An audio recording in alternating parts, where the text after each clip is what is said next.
Hi, it's Larry Herb, Xbox's Major Nelson. Welcome to the Xbox Podcast. Happy to have you with us this week. It's another great week. You've been liking, you've been subscribing, you've been listening, you've been hitting us up on Twitter. Bring the gang in here. We've got Malik over there on the left sitting in for Jeff. Over on the right, we have the lovely Rebecca coming in from San Francisco. Hello, gang. What's up? How's it going? Hey, guys. Nice glasses, Larry. Well, you know, you like and I, them. we don't talk about it too frequently, but you and I are graduates If Jeff were here, he would say we did. Syracuse University. You've got your mugs. There's your mug. I've got my Yes. I've got my blue and orange shirt on. And my What about me? what about you? Next time. I just feel left out. Alma mater I feel left stuff. out. Yeah. Yeah. Well, Go Maryland, Terps. Actually, you're not left out. Do you know why? Rebecca, would you join Why is me, that? please? Happy birthday to you. Oh, Happy birthday. Happy birthday to you. Happy birthday, dear Malik. Happy birthday to you. oh, thanks, y'all. I appreciate Hey, that. buddy I don't know why I went into a southern accent. Yeah, Saw I'm that on Twitter getting up earlier there. this week, and it's always nice to celebrate a birthday. Yes. Thank happy you. birthday. Thank you. Appreciate that. Thanks, y'all. Anyway, great to have everybody back this week. Rebecca, this is 2 weeks in a row. I'm so happy to have you here. And Jeff is, I don't know what Jeff's doing, but we tapped Malik to come in here to talk about some stuff and join us. And we're going to start with Malik, who's been playing Apex, I'm sure. So we'll just start with what we're playing. I literally, and it's funny that you say No that because like Apex. no, because obviously like we've talked about how much I love Apex. I have almost 1,800 hours in the game. But like I said a few weeks ago, I can't play it anymore because it really ruins my sleep schedule. Right. So I've written off Apex and any competitive shooters for a while, only on the weekends. But I've been playing what I'm sure everyone's been playing. You've talked about it. We had the interview last week. Hi-Fi Rush. I'm doing my standard signature slow walk through the game, so maybe like half an hour a night. But I think the game is just amazing. Like, came out of nowhere. We've talked about it a million times. Rebecca, I was listening last week, and you talked about how hard it was to keep that secret. Yeah. But I'm happy that you did, because I loved. What was really cool was seeing the discourse online about the shadow drop of the game being of the game being out now. And it really follows what I see a trend in the entertainment industry, really started by Beyonce with her Lemonade album, where you don't even give people time to think about the. I think Well, maybe it's predates before. Beyonce. I'll have to check. That was the most famous in modern era, Fair which point. is like, I agree. which is like, which is cool, because it doesn't give people it doesn't give people time to be told about what the game is. You just get it, you play, and with Game Pass, there's very little barrier to entry. Yep. And so jumped in there, super exciting. Love the animation, love the level design, love the music. I'm not a big music guy, which is like evident by my take that Panic at the Disco's cover of Bohemian Rhapsody is better than Queen's. The live version. Whoa, hold on a minute. Hold on. I'm gonna put your social. I'm gonna get up. canceled. I'm gonna put your social up on the screen here, because reach out to Malik. I don't want anything to do with that. I already see the tweets, and I already know I'm going to get canceled for it. He did the same thing. Everyone did the same thing with me in the books the last time, but that's just my opinion. But also that's just me. It just goes to show how terrible I am at music. But listening to the music in the game, it really gets you pumped up, and obviously it's like designed all around music. And so I just think the game is awesome, and I've been loving it. So let's talk about music for a second. And Rebecca, I'm gonna ask you this question as well. Malik, if I were to like open up your Spotify or Apple Music or Tidal or whatever you listen to, what am I gonna see in your playlists or your liked lists? Tell me about that. So it's funny that you asked, because Xbox, we did a playlist, and actually you were part of it, Larry, too, a few years ago, where a few people compiled their Spotify playlists. Yep. And mine was almost all like Panic at the Disco. I'm a big Panic at the Disco fan. Sure. They just announced that they're breaking up as a I would band have this never week. guessed. So that's Yeah. I love Panic at the Disco. There's another artist called Marky Basie who does a little bit of R&B / pop, and so I listen to only a handful of artists. I'm that person that just has those core few musicians, and then just listens to them over and over again. And everyone hates me for it, but no, it's I'm not gonna hate you for liking what you like. There's no reason for that. Rebecca, what's your where do your musical tastes flow to? I'm kind of all over the place. I've been listening ever since Bad Bunny's album came out last year, which was amazing. Album of the year for sure. I've been listening to a lot more reggaeton, so him, J Balvin. But then I've also been getting into Korean and Vietnamese R&B. Obviously, I love Yeah, Wow. it's kind of, I know, it's kind Cool. of surprising, right? Wow. I have a couple friends in Vietnam, actually. They're from the US, they live in Vietnam now, who've shared their playlists with me, and it's really cool stuff. The Korean R&B is kind of, I mean, R&B is kind of similar across all cultures, but it's Right. kind of cool to hear it in like different languages. And Oh, with, like, now, are slightly they different takes, original so- songs, or are they doing some mainstream R&B hits? Yeah, original songs. Vietnamese ones, I don't really know what they're saying. The Korean ones, I can kind of make it out. So, So they're all in native language. Yeah. Yeah. Yeah, it's pretty cool. I love What that. about you, Larry? What's on your Oh, playlist? so I think I've talked about, I actually have admittedly probably the worst taste in music because I spent so long in radio and hit radio. Okay. I mean, if it's got a beat, if it's got a guitar wailing, I can't deal with it. If it has a beat, I love it. I'm all about I worked in radio primarily in the 90s. So all that dance music, I've got my Milli Vanilli story, which I think I told you guys about quite a bit. So there's that. I like everything. I'll tell you what I do really like, though. And Rebecca, I don't know if you know this about me. I was a few credits away from minoring in classical music at Syracuse. Oh, wow. I did not know love that. A man of so many talents. Yeah, I love classical music because it's just the way it's, you have, a whole group of people. It could be, 5 people, 10 people, 20 people, a whole orchestra that are all working together and creating. And of course, Mozart and Bach and Beethoven and Chopin, they were all the original rock stars in some regards. So it's I don't know. I just love some of that music and how they, craft the songs and so forth. So it's anyway. I like everything like that. I'll a little bit of country. I mean, I'll listen. 90s pop. Pardon me. 90s pop. Oh, not absolutely 90s pop. Let's talk. All about right. it. So Backstreet Boys are in sync. Yeah, both. Oh. You have to pick one. I can't You choose have one because to. I worked with both of them. I Okay. worked in my previous All right, life. I Larry. worked. I have a little more on the Backstreet Boys side because I had a better experience working with that management. Okay. But yeah, 90s pop. Oh, don't even get me going on that. I mean, it was. I thought you were going to say you were sick of it from having worked in radio. I was No. like, you must have had to hear every single one of their songs like a million times. Every single one of those songs has a moment for me. Whether it was nice. standing at a nightclub, whether it was being at an amusement park, whether it was out doing an event, every single one I can put myself in like the summer of 97. I know exactly where I was and what that was like. So they all have and music does that. I'm sure it does it for you all. It has a very strong emotion. It's so funny you say that. I have always felt that way. I've never heard from anyone else who felt that way. Like I have all of my favorite songs are tied to a specific thing I was going through in my life or an emotion that's associated. So that's really cool. Yeah, we have songs that remind us of earlier in a relationship or our first job or the first major moment we had, whether it was the first kiss, I don't know, whatever it was. There's all these life moments that you have. That first song you heard when you were playing it, when you were setting up your first apartment, right? Yeah. Stuff like that. So yeah, music is incredibly, incredibly emotional. And what amazes me now is, I grew up in an era where you had a 6 CD changer and you had to choose what 6 CD. Now you have everything. You have everything right here on your phone. You have millions of tracks. So it's so liberating to some regards. But I posted this on Instagram a couple weeks ago. I've been listening to lossless music, which is very, very high quality, with a special set of headphones and so on and so forth. When you listen to music versus like just streaming, I mean, it's still streaming, but it's just higher quality. It changes the game. It's like going from standard def, black and white television to ultra 4K HDR. It changes everything dramatically.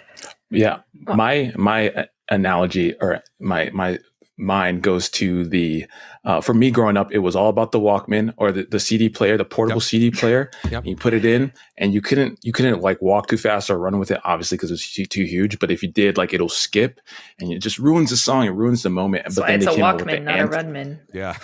Oh, nice. But then they came out with like the anti-skip, like portable CD players where you could just like do whatever with it and it wouldn't skip. So I just remember, to your point, Larry, the technology advancing, but to your point, like lossless, I don't think that I'd be able to. I'm not as much an audiophile, so I probably wouldn't be able to tell the difference. But I know that people swear by that lossless. Yeah, I know that I'd be interested, Malik, because I think because my ears are older and I spent so many years in radio with the monitor cranked up, with God, who knows, dumb, basically destroying my inner ear. I'm better now. But, there's so many little nuances that you hear in the, like, oh, I didn't know that's what it almost sounds like a new song sometimes, right? When you hear it today versus when you're growing up, like on a cassette or, a scratchy CD. But anyway, we got a little bit of news here. Actually, we want to talk about what we're playing. And we were talking about, Malik, but Rebecca, have you had a chance to play anything? I know you've been busy. Yes. So let's see. Last weekend, I visited some family in LA. And while I was there, I tried out my cousin's Oculus. I think it was an Oculus Quest headset. And he has Beat Sabers. And I had never played it before. And I really liked it. It was a lot of fun. Love it. My boyfriend took some really derpy looking videos of me like swinging things like mouth open and swinging around. But after I played that, I was like, man, I'm so good with like music and rhythm games. I'm going to be so good at Hi-Fi Rush, and I am not good at Hi-Fi Rush. Like, I thought that coming from a music background, like I was in band all throughout like high school and middle school, I thought that I would be really good at it. And I definitely have been utilizing the, like, what's it called? The Rhythm Keeper. Yeah, there's like a bar if you need help that will visually show you when the like beat is coming. Beat, Rebecca. Would you like us to turn this on? Yeah.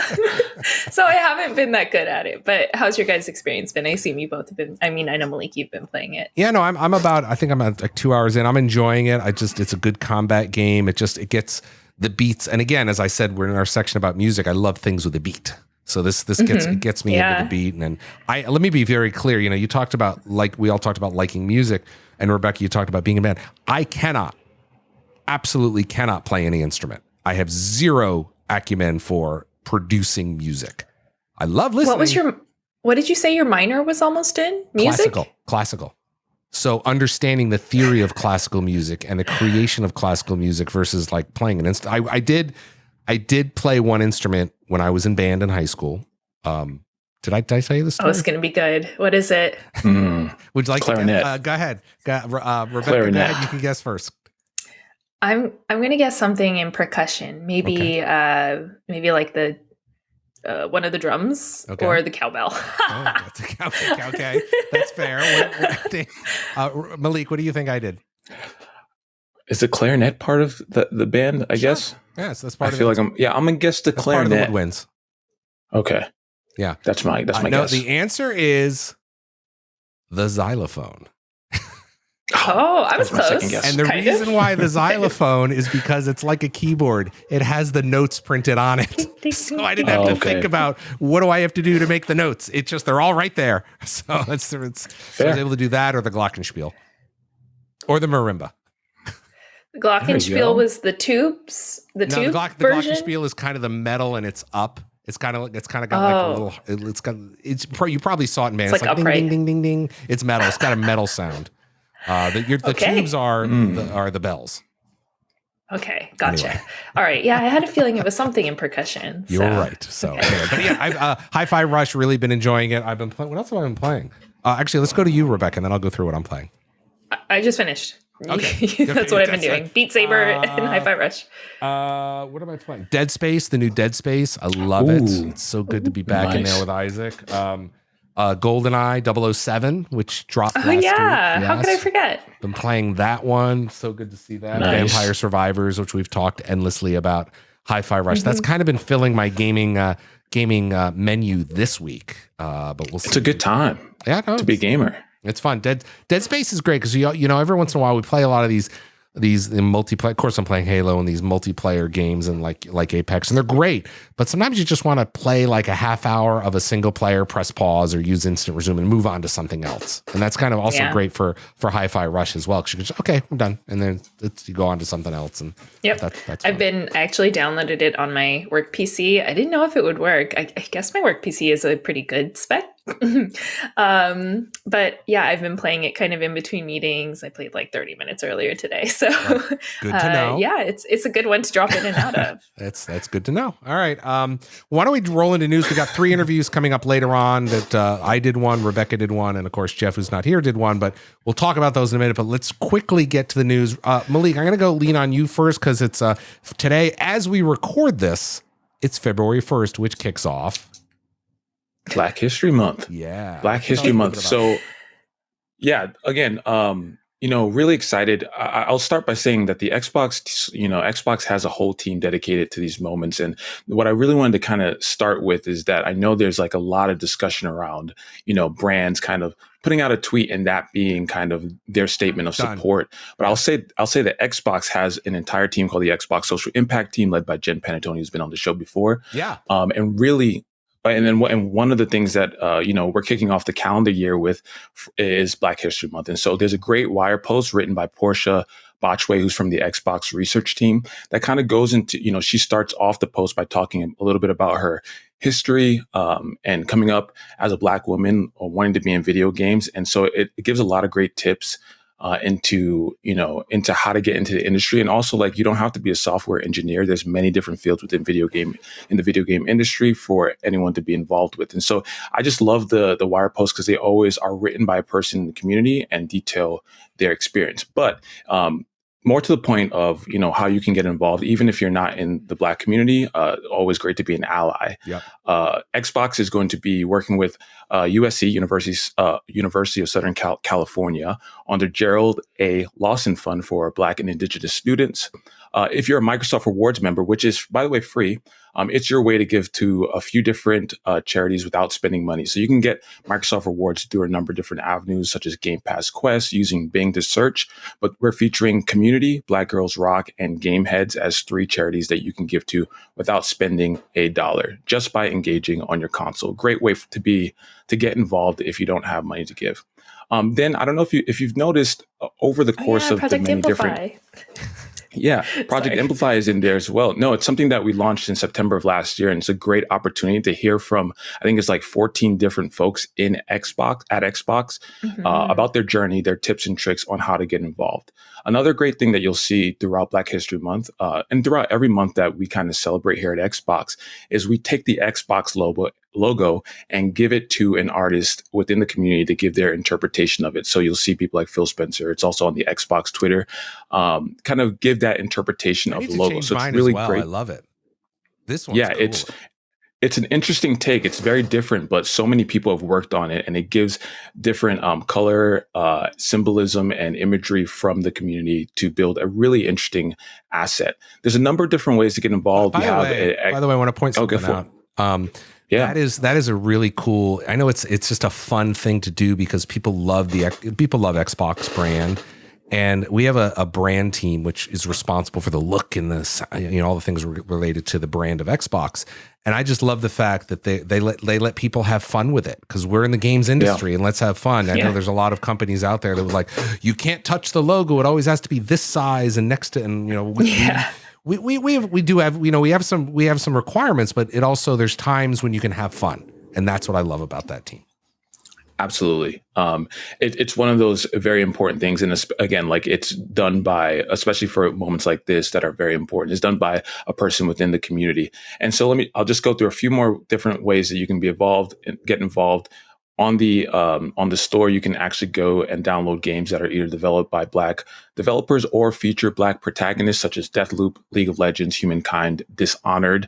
And then something that I work on every social impact and cultural moment is how do we get the community members and creators involved? And so throughout the month of February, every Monday, twice on every Monday in February, we're going to be working with Black streamers to feature them, give them the keys to our Twitch channel to stream, again, playing games that are either developed by Black people or feature Black protagonists, or just kind of celebrating, their identity as a Black creator in the industry. And so many different ways to get involved. Again, like, it's not just about showcasing the support on social, putting out a tweet.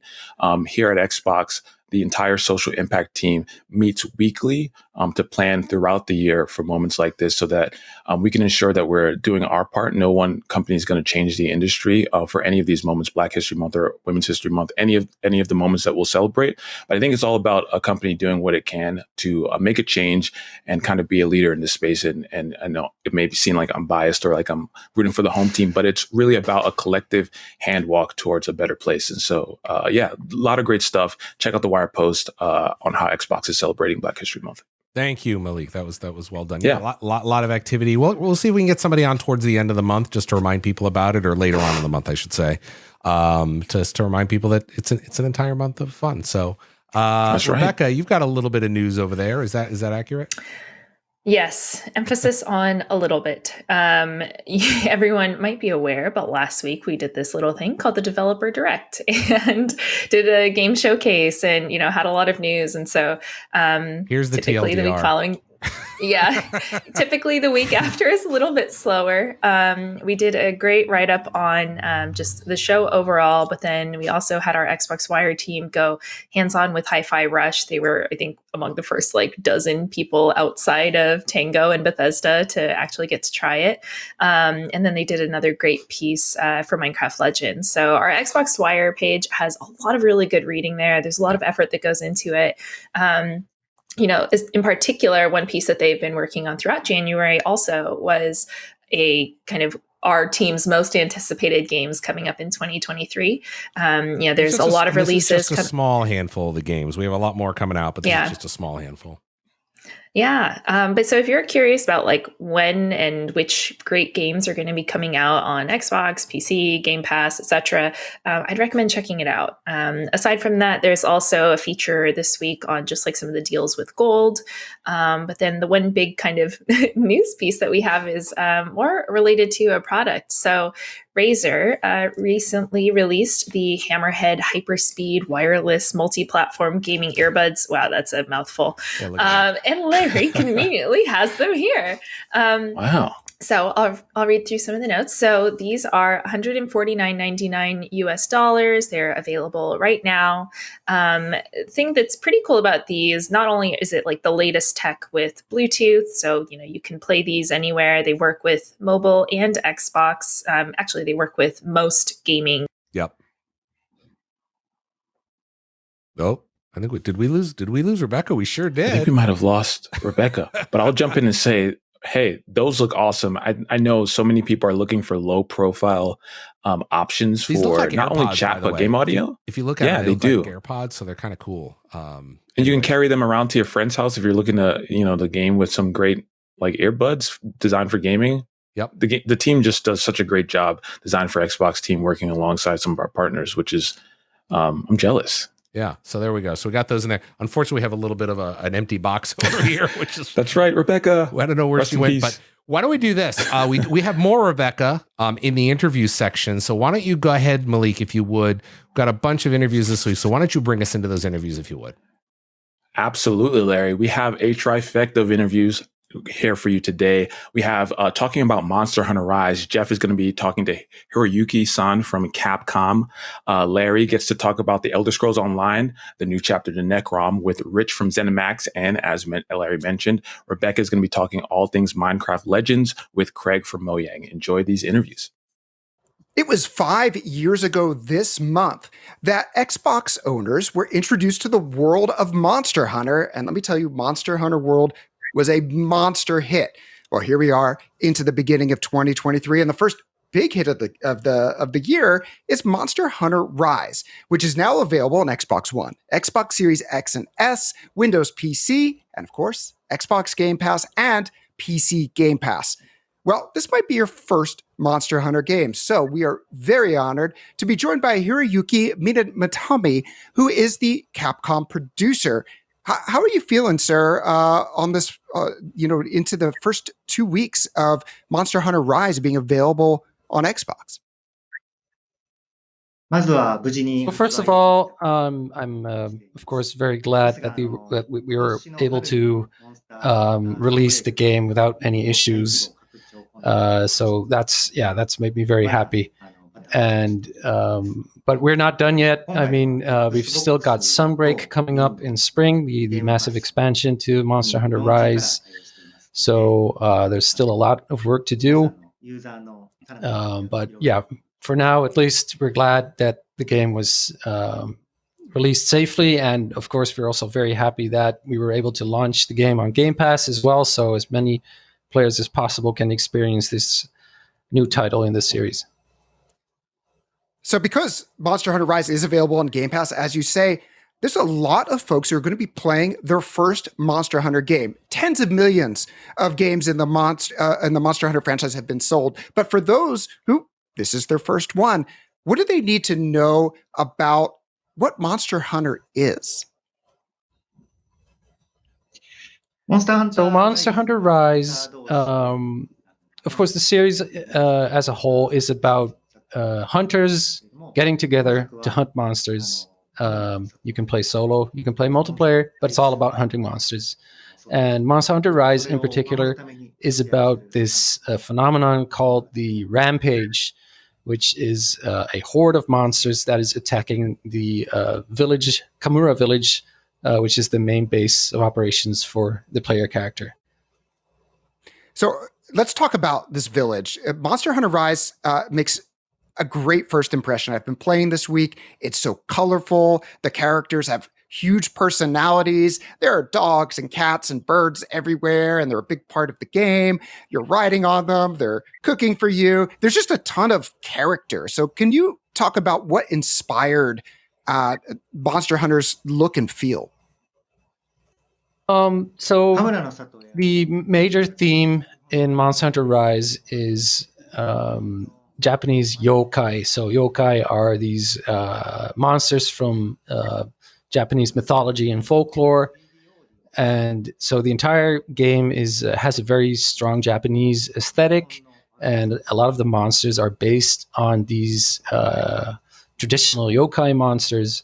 So that's the big main theme of Monster Hunter Rise. And then on top of that, we added 3D audio for this title as well, which really makes the traditional Japanese instruments that are used during cutscenes for the music, etc., and really makes them stand out. And we're very proud of that. So one of my favorite things to do early on in the game was zipping around using the wire bugs. Can you talk about that system, how it opens up in progression and battle, and all the different ways the wire bug system really make a unique entrance in Monster Hunter Rise? So wire bugs are a very specific sort of technology to Kamura Village. The way it works is that the hunters they wear a little decoration called the petalis, and the petalis is something that the wire bugs are naturally attracted to. So the hunter can use wire bugs, as you said, to fly through the environments at a very quick pace. And in terms of level design, obviously we've taken this into consideration. So there's a lot of verticality to the levels. There's a lot more than we've had in previous titles. So there's a lot to explore. You can start at the bottom of the stage and then go all the way up to the top, and there's lots of different things you can find. And also it's a great opportunity for just observing monsters from above. For instance, you can sit on a ledge and look down on a monster and observe it while it goes around doing its natural behavior and its daily routines. So not every animal in Monster Hunter Rise is something that you're trying to kill. There are very adorable pets of various different kinds. There's the palicos, there's the palamutes. Tell us about these friends, what they do besides cooking for you sometimes, or looking adorable, or being something to ride on. Like, what are all the different ways that you can interact with these pets? So palamutes, other than looking cute, also provide very reliable support during combat. They can equip a variety of weapons to support you while you're fighting monsters. They're very good at attacking. And the other main feature is that you can ride them, which makes moving around the stages a lot speedier and stress-free.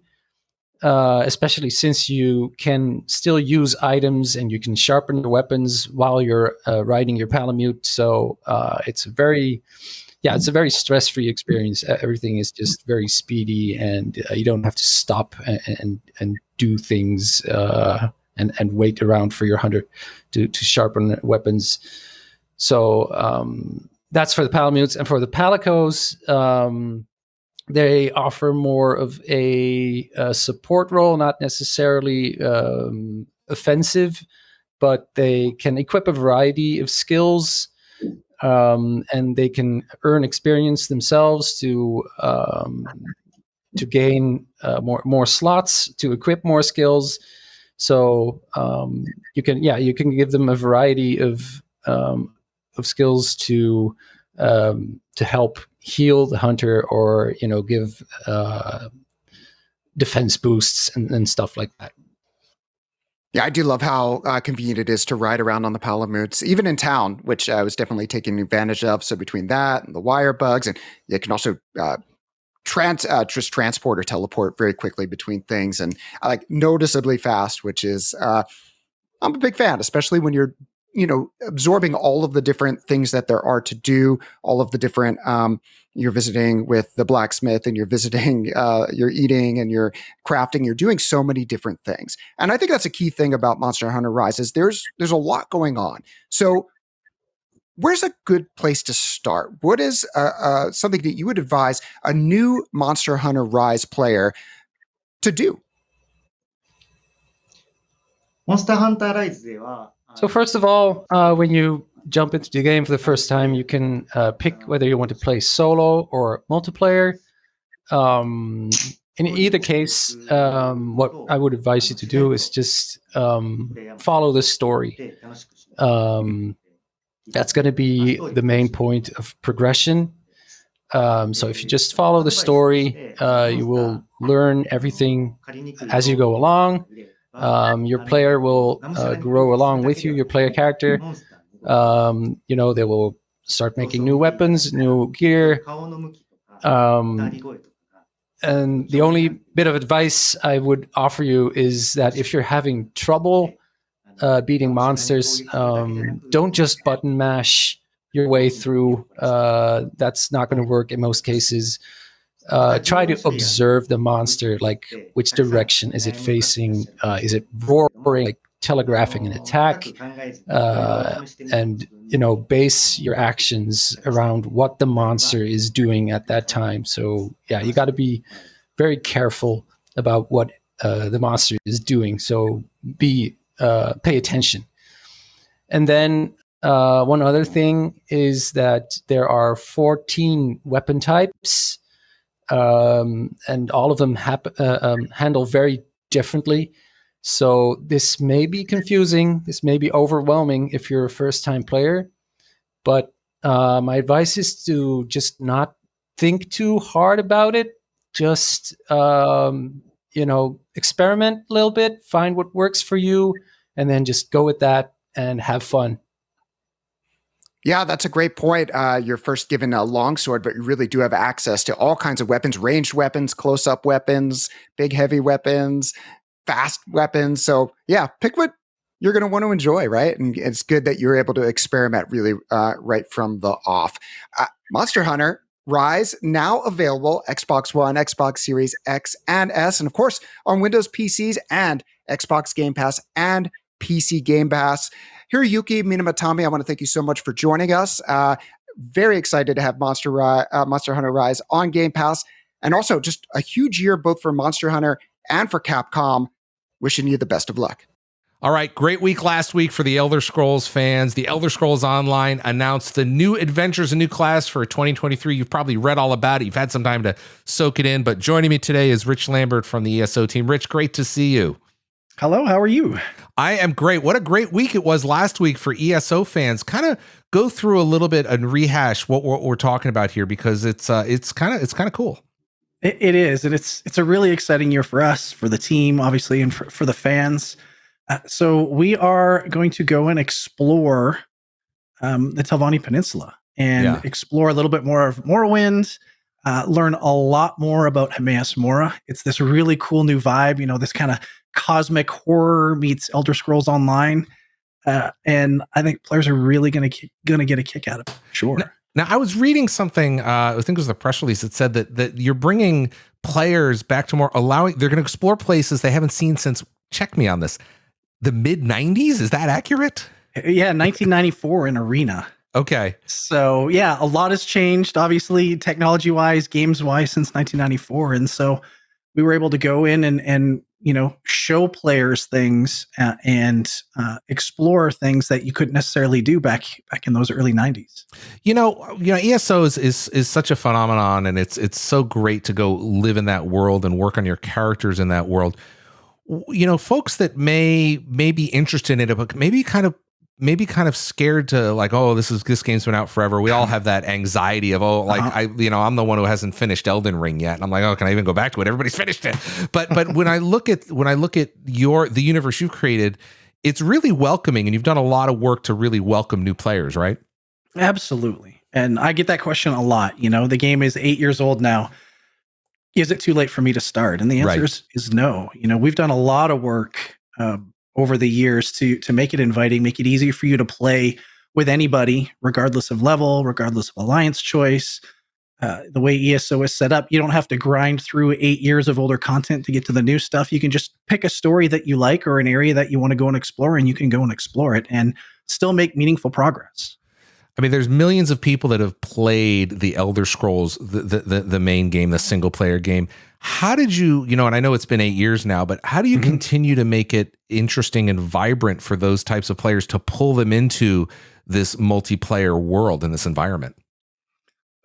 There's a lot of different things. So obviously, story is king. Yeah, that's what a lot of people want. So we always try to dig through the lore and of the game. It's 25 years old, at this point in terms of all of Elder Scrolls. Right. So there's a treasure trove of stuff to kind of pull out and weed out and needle on. But then once we kind of figure out a story we want to tell, it's what are the other types of activities that we can do? So we spent a lot of time building alternate activities that aren't just questing and killing. Right. There's all kinds of things from crafting to housing, which is one of the most popular activities to do in ESO, to the Tales of Tribute card game that we released last year. So yeah, there's just a ton of different things, and we really want to make it this kind of virtual world that you can explore with your friends or by yourself. Now, getting back to the announcements that we had last week during the event, is Shadow over Morrowind is coming next month, right? It's in March. It kicks off Q1, yes. Q1, okay, March. So that's a month and a half, 2 months. But that's going to happen. Then there's a lot of other things that we talked about, or that you talked about, like the Necrom chapter coming in June and some other things. Tell us a little about what this is kind of a roadmap. So tell us, rehash it for us, if you would, please. Sure. So update 37. It's crazy to think that we've done 37 Wow. So that's Q1, and that kicks off this new storyline with 2 new dungeons. There's some quality of life improvements. And then, as you mentioned, update 38, which is in June, is the new chapter with Necrom. And that includes a brand new class, which is the Arcanist, which I assume we'll get into in a little bit. Yep. And then I did kind of let slip a little bit of a tease, I guess, for the fourth quarter in, kind of Endless Dungeon Runner, which we'll get into that. But it kind of fits into the goals that we have for the game, where we're trying to introduce more kind of repeatable activities, more systemic type things for players to really dig into and explore. Let's talk about the Scribes of Fate for a little bit, because this is coming in March, and it's going to feature 2 new 4-player PvE dungeons, right? So this is a new experience. Tell us a little bit about that. So both of these dungeons really dig into and kind of kick off this initial story. And I don't want to spoil any of the stories, but one dungeon kind of introduces one aspect of the story, and then another dungeon introduces another aspect. And then we also have a prologue quest that really jumps you into the kind of this main story. And that's when you learn about Hermaeus Mora being involved and him wanting you to be his champion. And if you've done the dungeons, you get a little bit more context for that stuff. But if you haven't done the dungeons, you can do that prologue quest and still understand what's going on. I want to get back to, you talked about this new playable class, which is coming in June with the Necrom chapter. Tell us about the Arcanist, because that sounds really interesting. I read a little bit about it and saw a little bit online. Yeah, it is a new class, obviously new playable class. It has 3 major skill lines, just like the other classes. Herald of the Tome, which is essentially like a DPS line, Apocryphal Soldier, which is a tanky line, And then the healing one is, I think, Curative Rune Forms. Okay. I think I got that one right. There's lots of names floating around, but this class is something that's very different than anything we've really built before. It's really tightly integrated into the overarching storyline and themes. So a lot of the inspiration for this class centers around Hermaeus Mora and this kind of thirst for forbidden knowledge. It is a little bit darker. It kind of hits that kind of cosmic horror vibe. The visuals are really, really cool. The sounds that the audio team came up with are really, something you haven't really heard before. And then even right down to the individual abilities and kind of the core mechanics of this class are different as well. It is more focused around, I guess, a combo point system. We call it Crux. But the general concept here is some abilities are kind of builders of Crux and some are spenders of Crux. And if you're spending Crux, your abilities do slightly different things or completely different things depending on how you want. And then with kind of the morphs and how we've kind of integrated everything, you can control, some abilities aren't spenders or builders from the onset, but you can morph them to do that. And so there's just this huge tool chest to really dig into and play with, and lots of interesting choices for the players to make to really get the mastery of this class. Rich, tell me a little bit about your teams when they're thinking about a new class. What goes through their heads in terms of how they balance it out with the existing classes in the existing universe? Because I respect that you're adding a new class, but I also don't take it lightly because there's a lot that has to go into figuring out that puzzle to make sure that it's additive and it's not just OP or anything like that, right? Yeah, there certainly is. And we have standards that we build everything towards. Right. The team has done a lot of math over the last few years to really nail down what those standards are. So we know what 1 point of critical hit damage does, or 1% of critical chance does to the player, and how much that's worth on, say, an item set or an ability, or right. so on and so forth. Right. So it fits within that math. But in terms of really digging into the class and its inspirations and themes and how it fits into the world, we talk a lot about basically what are the class defining characteristics? What are the vibe that you're kind of going for with the class, and how is that different than anything else we've already done? Right. And that's really important for us as developers, but also as players, so that it doesn't feel like you're just, oh, I've done this class before, it's just a different color, or right like the numbers are slightly different.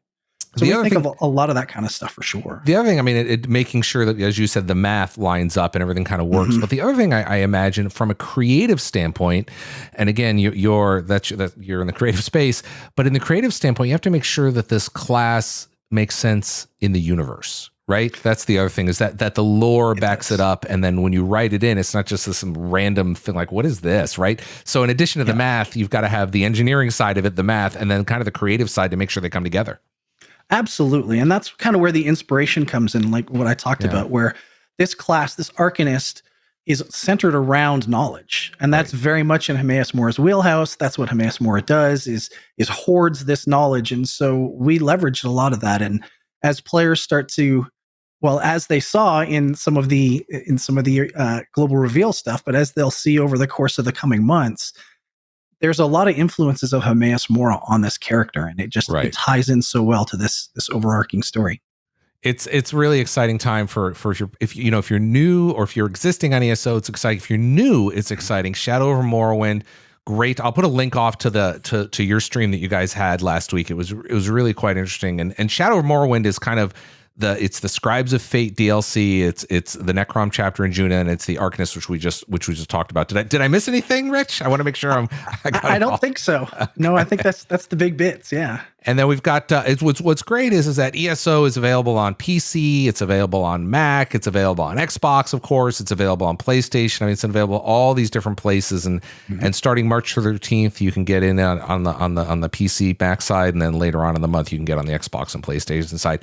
Rich, anything you want to add before I let you go? I think I covered the big bits. I just want to thank you for having me on again. It's been a while since we last did this, and it's definitely always fun. Yeah. Well, I appreciate you coming on because ESO is one of those titles that I'm like, oh yeah, we got to talk about that because again, I get people lighting me up on Twitter and are really passionate about this, and more importantly, I want to make sure that new fans, people that maybe have never had a chance to experience this universe and all the great work that you do, that they get a chance to do that because it's part of Game Pass, right? It's pretty easy. Indeed, yeah. Okay, thank you, my friend. Good luck, and we'll have you on again later, maybe later this year. Awesome. Last week at the Developer Direct, we had so much news that we couldn't actually fit everything into 1 week's podcast episode. So this week, we're going to be chatting with a few folks, but I'm excited to bring on Craig from Mojang Studios to chat with me about Minecraft Legends. Welcome to the show. Hi, Rebecca. Lovely to see you. All right, so before we get started, both Larry and I noticed your background. Don't look. Don't look. Don't look. I can't cover it all. I can't cover it all. It is a nerd wall, and I love it. Is everything just Star Wars? Are you? Do you like Star Wars? No, I hate it. No, I'm a big fan. I like the movies, but it's the world and the creatures and the ships and the races, and as a designer, I just love that whole galaxy. And so, I surround myself with inspiring things to keep me creative.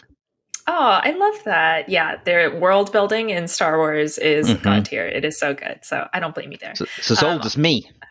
Yeah. Okay, so tell us a little bit about yourself. So we've already gone over, you're the principal design director on the game. So what do you do on a day-to-day? How did you start to work on Minecraft Legends? Oh, that's a good story. So I've been, I'm a designer. I've been in the games industry for over 25 years. I've stopped counting now. And I've always been a big fan of Minecraft since when it launched 12 years ago. I remember when it came out, and we were building pirate ships late into the night, and I had to tell the team to go home because we had deliverables to do. And then in 2012, I was working in Xbox Live Arcade, and I was lucky enough to be one of the teams who brought Minecraft to console. And I really enjoyed that experience. It's incredibly successful. Yeah. And then in 2018, I had the opportunity to join the team. So I jumped at the chance because I love the IP. And I've been working with the team ever since. So I'm just incredibly lucky to work on one of Microsoft's biggest franchises. And I just love the IP. Oh, that's great to hear. I actually also worked on Minecraft Legends coming to Xbox One and then also PlayStation 4 at the time. And it was so funny because I don't know if this was your experience too, but for us, Minecraft on console was kind of categorized as like an indie game and like a smaller game. And so our scope of like how we supported was a lot smaller. And then all of a sudden it's like, oh, turns out we actually want to buy this entire studio and it's going to be our biggest acquisition. And, now we have like, so many teams and like so many people working on Minecraft. So it's been great to see that. When it launched, we didn't know how it would do on console because it's so popular on PC. And when it launched, it came out and we said, we think the telemetry's broken because these numbers can't be right. And they were right. And it was just such an incredible success and has been ever since. Yeah, well, hopefully that's some indication of how Legends will also go launching onto Xbox. Because obviously, a lot of strategy games are played on PC, but I know the team is taking console and like the console experience into consideration when developing. Oh, totally. Built from the ground up. Built from the ground up. So how would you describe Minecraft Legends to someone who hasn't really heard much about it before, isn't familiar with Minecraft?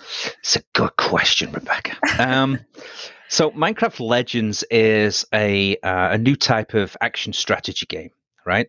The way in which we took the dungeon crawler genre and twisted it and made it unique and made Minecraft Dungeons, we've now looked at the strategy genre, made it unique and given it a twist to create Minecraft Legends.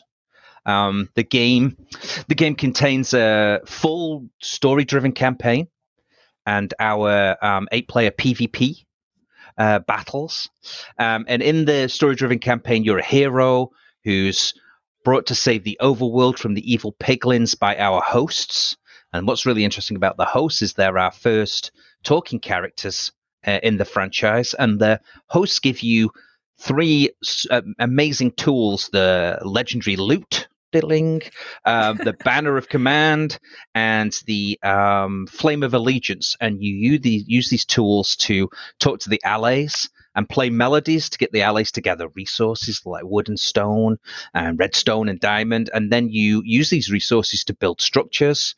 So you build towers and walls and gates to build your base. And then you also use these tools to build golems and form your army to attack the piglins and push them back. And the thing I really love about Minecraft Legends, it's not what we call a real-time strategy game. You're not 50 feet up in the clouds looking down, giving instructions. You're actually on the battlefield with your sword, fighting alongside your troops. So it's a lot more action-focused, and that's why it really fits really well for console. You know, it's not your normal strategy game. We've given it a really fun twist.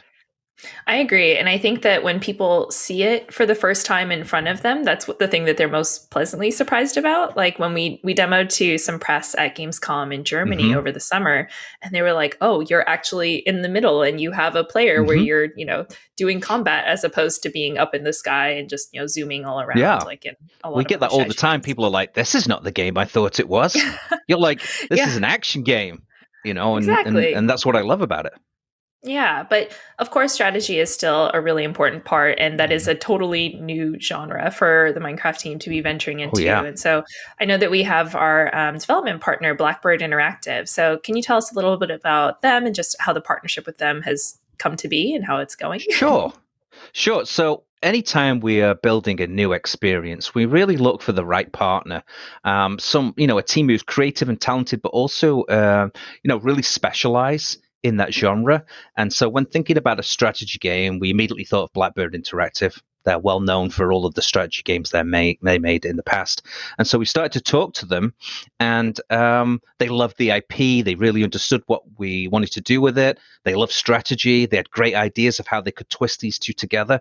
And so, to be honest, we got really lucky. We found our perfect partner really early on, and then we've been working with them ever since. So we have a great relationship with them. I love that team. Oh, that's so good to hear. And we saw a few different faces from Blackbird in last week's Developer Direct, segment for Minecraft Legends. And obviously, we also announced the game's launch date and PvP. And can you just tell us a little bit more about the PvP mode?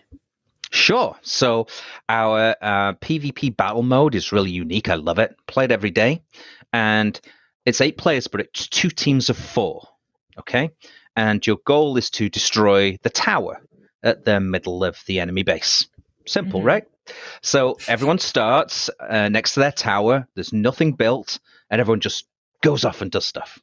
And everyone falls into natural roles. So we have our gatherers, people who run out into the world, and they gather the wood and the coal and the stone to build the structures. And then we have our builders. So people who are building the towers and the defenses and the gates and the walls and so many things. Kaboomery that give you flaming arrows, and masonry huts that turn wooden structures into stone. It's called the kaboomery. It gives all of your towers into flaming arrows and explosive arrows.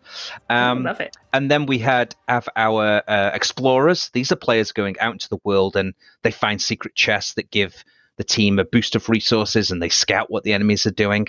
And then we have our attackers, people who are out in the world, and they are, spawning golems and attacking the enemy base. And they're also building offensive structures like the redstone launcher, which hurls TNT like a catapult into the enemy base. Love it. And so you've got all these different roles. But the thing I really love is these roles aren't fixed. They're not like a class that you choose at the beginning of the game. You just go and do what you want. So it's very fluid. You can be gathering resources 1 minute, see the enemy, build some golems and attack them.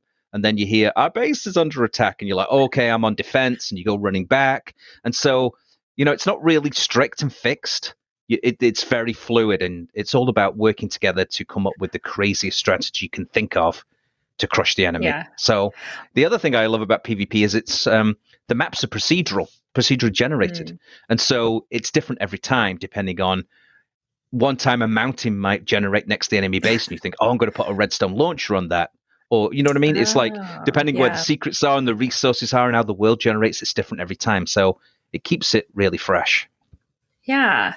I think the fluidity is something I wanted to poke back to. So I think it's really cool that we don't have to have like classes. Like you can kind of, if we need more resources, people can kind of pivot what they're doing and go chip in elsewhere. I mean, what are some other things that you think might surprise players to learn? This is really not a very traditional game. You want some secrets? You want some things that we've not spoke about before? Let me think. Well, nothing too secret, but yes. Yeah. So I can think of a few things that people might be surprised to know. So if you're out in the world and you're far away from your base and you hear that you're under attack, you can fast travel. So you can open the map, click on your base and go push, push, and be back home really quickly because we didn't want players running, panicked. Oh, I can't get back home in time. So that's one thing. If you're at home as well and you get attacked, you can go to a spawn and recall units. So you can actually, units that are out in the world that maybe aren't doing anything, you can call them back quickly to your base. You're not running around looking for them. Where are those cobblestone columns? You can just pull them back to help you with defense. What else? We also have a ping system. So it's really important to work together because you're sharing resources. And so with the ping system, you can say, I want to build a redstone launcher. And the team go, okay, let's save up our redstone. Or Rebecca, you could be like, I want coal. And so people go, okay, let's save up our coal. So that system. And I think, go on. I was just going to say, yeah, I love the ping system, like simple ways to communicate with people that's not, fiddling with the controller for text. Or then also, I usually don't use voice chat when I play these days, just because I live with multiple people. And so I don't want to be shouting instructions at night and stuff. So that is really cool. But sorry, continue. Yeah, you can use voice chat and it's great. But also we wanted to make sure there was a system that people could give out the basic commands because you are sharing resources. The thing I think people will be most surprised about is the game's PvP, but there's a little PvE in there as well. And the piglins are also in PvP. And the piglins do whatever the piglins want. So the piglins are attacking both teams. And so there's a day-night cycle going on during the battles. But the piglins attack more ferociously at night. So do you time your strategy when the piglins attack at night and wait for them to break the walls down and sneak in? Or so you're not only dealing with the other team, you're dealing with the piglins as well. And so I think people might find that surprising too.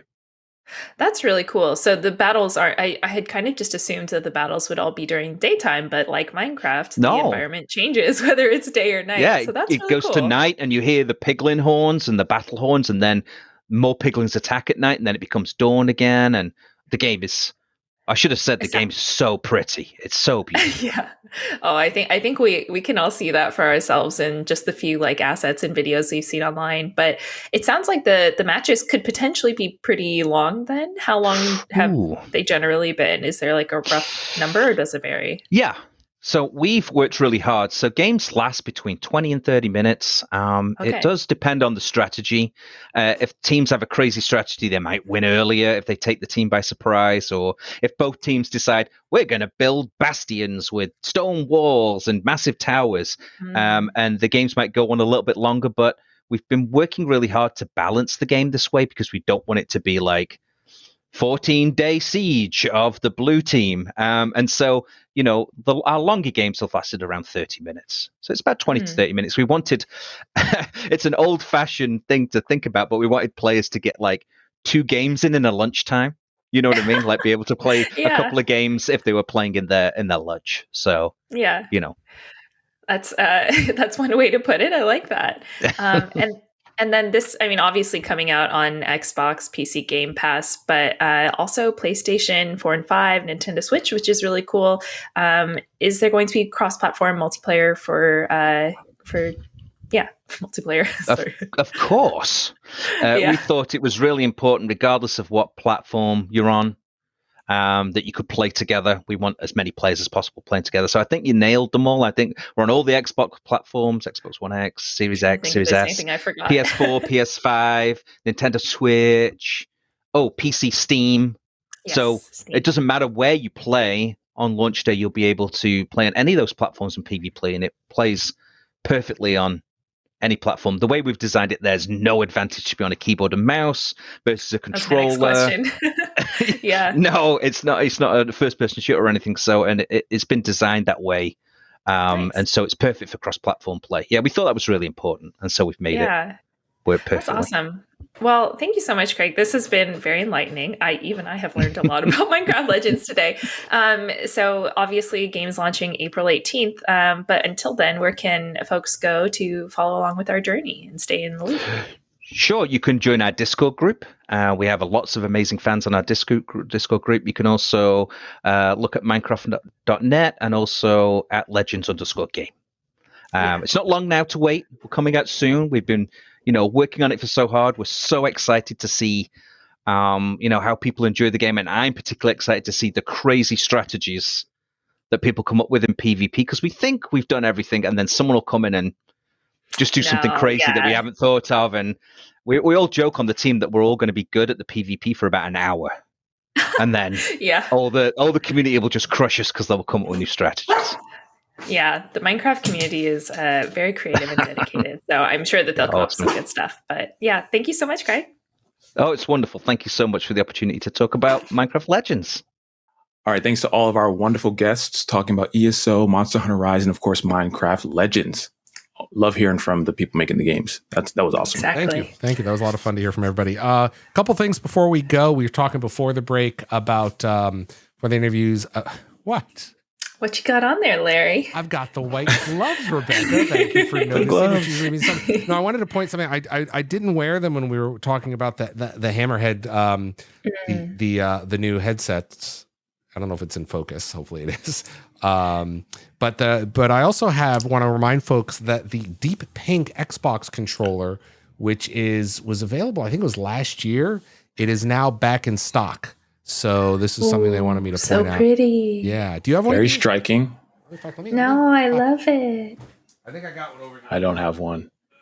Just in time for Valentine's Day, though. I feel like we would like them, Larry. There it is. So it's a lovely little. Wow, great. Deep pink. And then I also want to. We mentioned it briefly on the show a couple weeks ago, but you can kind of see it back here if you can make. Easter eggs, huh? Yeah. I love that promotion we're doing in Europe, in many parts of Europe, for Oreo. Ooh, so EBXY. Now I have to tell you a funny story. I was talking with our partnership team, and they do amazing work. I mean, they've done the Halo Swarovski crystal, which I have over there, and a bunch of other things. They do great work.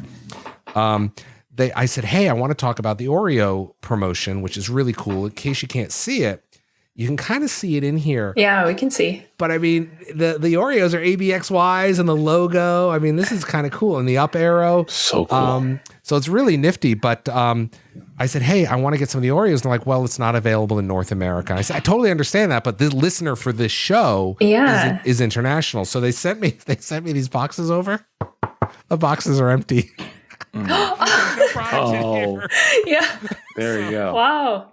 I wonder who got to eat your Oreos. Well, yeah, maybe they got. I did raise a little bit of a ruckus, and then they sent over an actual container. Man. So I don't know if I should open these up or save them, but there's. I know you love eating on stream, so. Yeah, the crunching. The problem is I can't stop.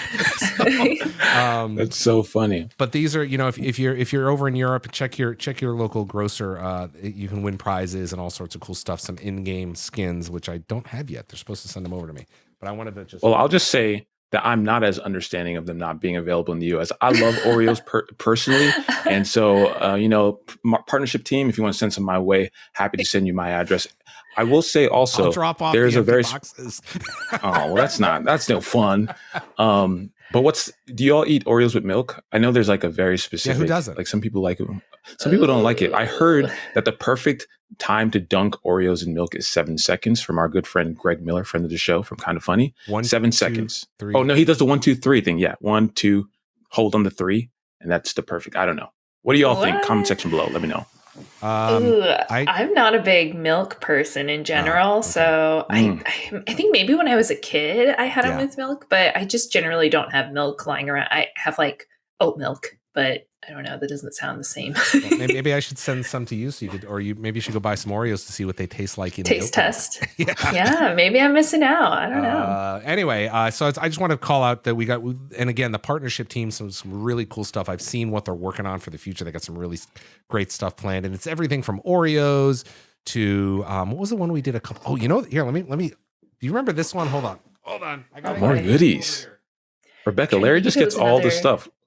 I know, it's not fair. Trying to think if it was another food partnership or what he could be bringing out. I mean, we did the Doritos. I think it's line. definitely food. Yeah, we talked about it last year, and I know Rebecca, you were interested, especially the food I would like to receive. The OPI one. Oh, no. Okay. Right. That yes. was a fun promotion that we did. I mean, this one was so different, and then of course this. What's this?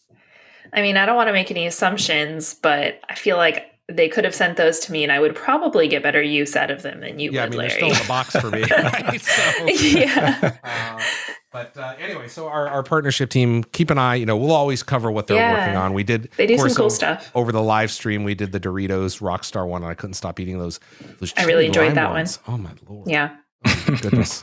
Those are crazy. All right, gang. Well, that's kind of the end of our, as we always do, we usually record this right around lunchtime, and now we're talking food, so we're all hungry. Thank you, Malik, again, happy birthday, and thank you for joining this week with Jeff's out of officeness or not availableness. Rebecca, thank you. A little quick programming note. We will not have a regular podcast available on Friday. We're doing a live show on Friday, February 10th. So you need to stay around. So usually we record the show midweek and whatnot. But no, we're going to do it live, gang. We're going to do it live. We did it in December, and I pledged to you that we would do it again. Yes?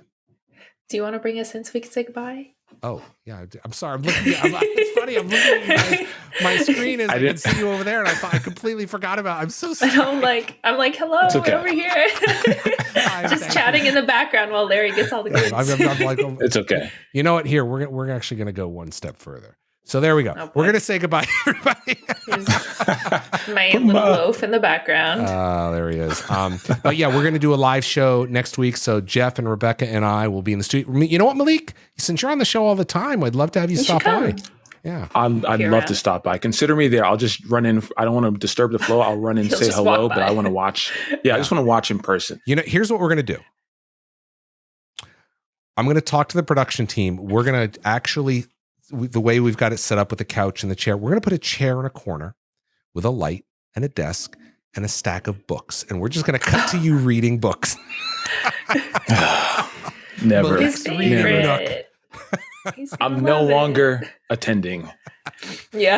Malik's like, I'm busy that day. Anyway, we'll be back for a live show next week. Keep an eye on our socials. You can find them pretty much everywhere. We'll tweet it out, remind folks. We're going to be on the Twitch Xbox channel. We'll be on my Twitter, assuming Twitter is working. We tried to do it last time, and apparently Twitter was having some engineering issues.